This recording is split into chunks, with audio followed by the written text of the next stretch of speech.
پس از سقوط دولت قبلی افغانستان به همراه خانواده‌اش به پاکستان مهاجر گردیده است. یاسین سخا مانند هزاران مهاجر دیگر افغانستانی فعلا در پاکستان زندگی می کند. او با راه اندازی کورس آموزشی زبان انگلیسی به گفته خودش تلاش کرده است برای شماری از دانش آموزان دختر و پسر زمینه آموزش را مهیا کند. ما بالا بر 100 دانش آموز داریم و مسلماً برای روحیه دانش آموزها یعنی تاثیر خیلی بزرگی داره. ما همین که اونها از اونجا تاریک اتاق خود میبرن و میاین با اصطلاح کارخونده های خود سلام علیک میکنن، میخندن، میگن و دوستان حرف میزنن. یک محیط، یک مرکز افغانی برای خودشان در دیار قربت مثلا تاثیر خیلی بزرگی داشته. در این حال شماری از دانش آموزان که در این مرکز آموزشی مصروف فراگیری درس هستند میگویند آنان در پاکستان به خاطر مشکلات موجود و هزینه‌های گزاف نمیتوانند به مکتب بروند.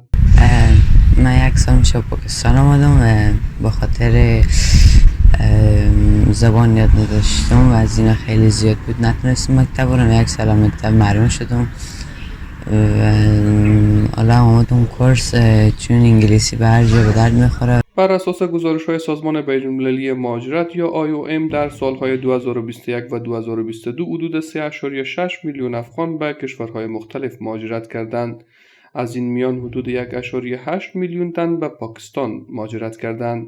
از سوی هم برخی از اعضای خانواده‌های مهاجرین افغان در پاکستان با انتقاد از نهادهای عامی مهاجرین میگویند این نهادها نتوانستند که زمینه تحصیل برای فرزندان مهاجران را مهیا کنند. اطفال افغانستانی اصلا مکتب نمیرن در پاکستان تا جایی که من تجربه هستم.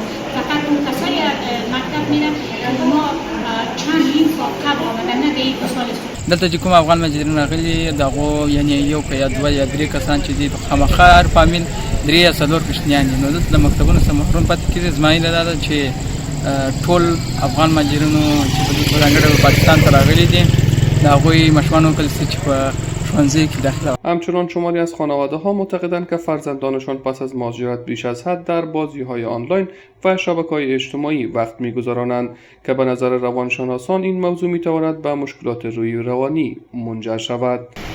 Online games, mobile games बच्चों के mental level को बहुत अफेक्ट करते हैं.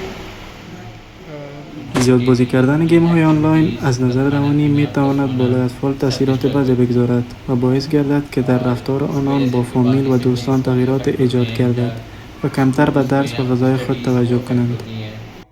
مطابق با آمار سازمان بین‌المللی مهاجرت هم اکنون صدها خانواده افغان در پاکستان زندگی می‌کنند که اطفالشان از تحصیل محروم هستند.